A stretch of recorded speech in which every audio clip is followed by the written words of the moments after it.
আমার প্রিয় ছাত্রছাত্রীরা, আশা করি তোমরা সবাই ভালো আছো। যেমন তোমরা জানো, প্রতি মাসেই একটি করে পরীক্ষা নেওয়া হয়। আজ আমরা অষ্টম শ্রেণীর গণিত বিষয় নিয়ে হাজির হয়েছি। একটা 30 নম্বরের প্রশ্ন, 60 মিনিট সময়, তারপরে তার উত্তর তোমাদের সামনে হাজির করা হবে। দেখো, ভিডিওটা তোমাদের কাজে লাগতে পারে। যদি ভালো লাগে লাইক কমেন্ট শেয়ার করবে। চ্যানেলে যদি নতুন থাকো, চ্যানেলটা সাবস্ক্রাইব করে পাশে থাকা বেল আইকনটা বাজিয়ে দেবে, যাতে আমার তৈরি পরবর্তী ভিডিওগুলো সবার আগে তোমার কাছে পৌঁছায়। চলো পড়াটা শুরু করি। অষ্টম শ্রেণীর মূল্যায়ন জুন 2025, বিষয় গণিত, পূর্ণমান 30, সময় 60 মিনিট। দেখো, প্রথমে আছে নিচের প্রশ্নগুলোর উত্তর দাও। 2 গুণিত 5 সমান 10।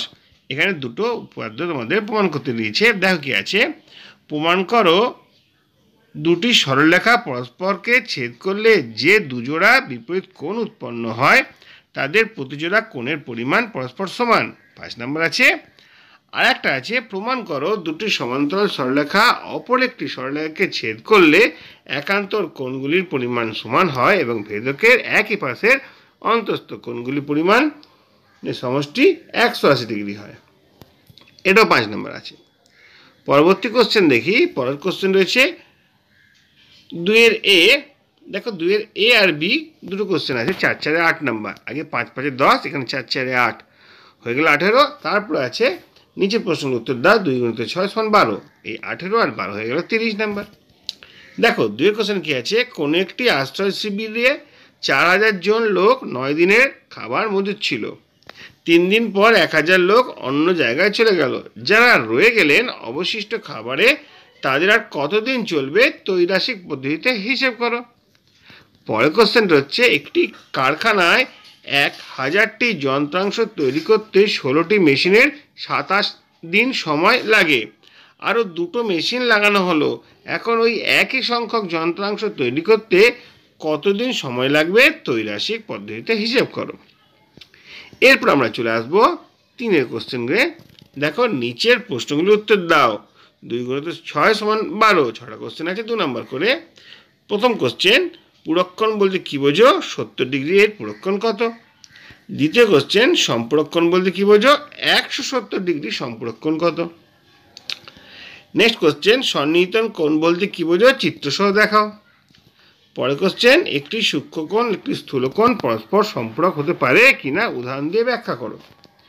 নেক্সট কোশ্চেন হচ্ছে, দুটি সন্নিহিত কোণের মান 35 ডিগ্রি ও 145 ডিগ্রি। সন্নিহিত কোণের বহিস্থ বাহু দুটি কিভাবে অবস্থিত? তারপরে কোশ্চেন হচ্ছে, সত্য অথবা মিথ্যা উল্লেখ করো। দুটি সরল রেখা কেবলমাত্র একটি বিন্দু অঙ্কন করা যায়। দুটি সরলরেখা দিয়ে কেবলমাত্র একটি বিন্দু অঙ্কন করা যায়। সত্য না মিথ্যা তোমাদের বলতে হবে।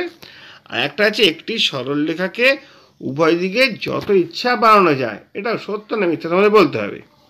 এরপরে আমরা চলে আসবো, এই যে প্রশ্নটা দিলাম, তোর প্রশ্নটা তোমরা 60 মিনিটে করার চেষ্টা করবে। এরপরে তোমরা যে প্রশ্ন করেছো উত্তরের সঙ্গে একবার মিলিয়ে নেবে। দেখো, প্রথম দুটো উত্তর তোমাদের বৈধিকভাবে উপপাদ্য, এটা নিয়ে আলোচনা করছি না। দ্বিতীয় কোশ্চেনে চলে যাচ্ছি। দেখো, এখানে কি আছে, এই অঙ্কটা আছে। অঙ্কটা আমরা ত্রৈরাশিক নিয়মে করব। কী রকমভাবে করতে হয় একটুখানি ভালো করে তোমরা দেখে নাও।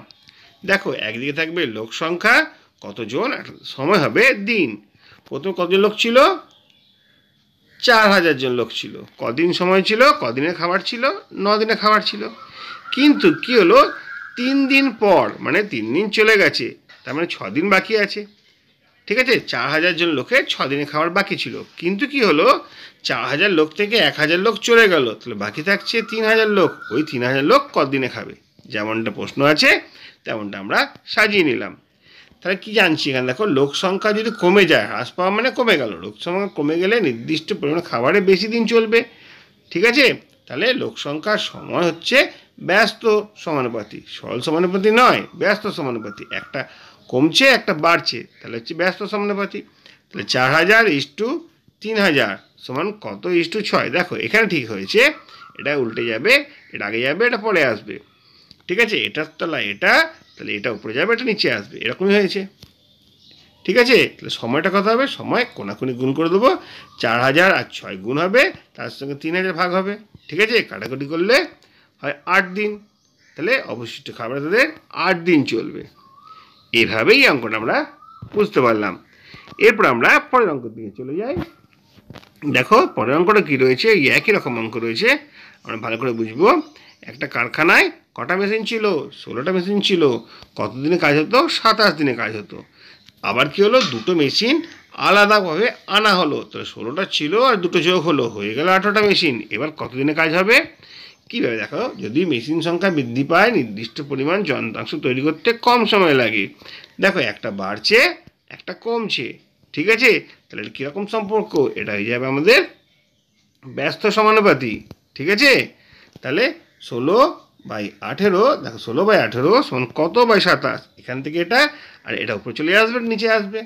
অনুরূপভাবে নির্ণয় সময় কী হবে, 27-এর সঙ্গে 16 গুণ, দেখো আর 18 দিয়ে ভাগ, কাটাকাটি করবো, 24 হয়ে যাবে অ্যান্সার, ঠিক আছে। তাহলে 27 দিনে যে কাজটা হতো সেই কাজটা করতে আমাদের 24 দিন সময় লাগবে। এভাবেই অঙ্কটা আমরা বুঝলাম। এরপর আমরা পরের কোশ্চেন দিয়ে চলে আসবো। দেখো পুরক্ষণ বলতে কী বোঝো? 70 ডিগ্রি পুরক্ষণের 70 ডিগ্রি এর পুরক্ষণ কত? দুটি কোণের সমষ্টি। উত্তরটা হচ্ছে দুটি কোণের সমষ্টি 90 ডিগ্রি বা এক সমকোণ হলে সেই কোণ দুটিকে পুরক্ষণ বলে। তাহলে 70 ডিগ্রি পুরক্ষণ কত হবে? 90 থেকে 70 বিয়োগ করলে হবে 20 ডিগ্রি। সম্পূরকণ ওই পুরক্ষণের মতোই হবে অ্যান্সারটা।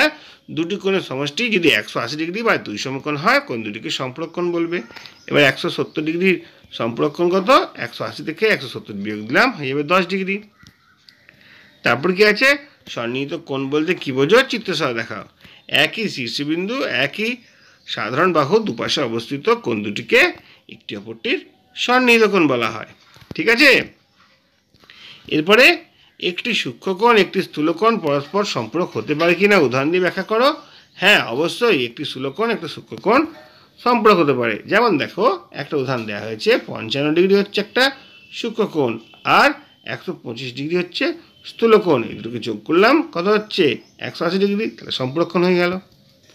তারপরে দেখি রয়েছে দুটি সন্নিহিত কোণ, একটির মান 35 ডিগ্রি অপরটির মান হচ্ছে 145 ডিগ্রি। তাদের বহিস্থ বাহু দুটি কেমন হবে? দেখো এই কোণ দুটোকে যোগ করলে হচ্ছে 180 ডিগ্রি, তার মানে একটা সরল কোণ।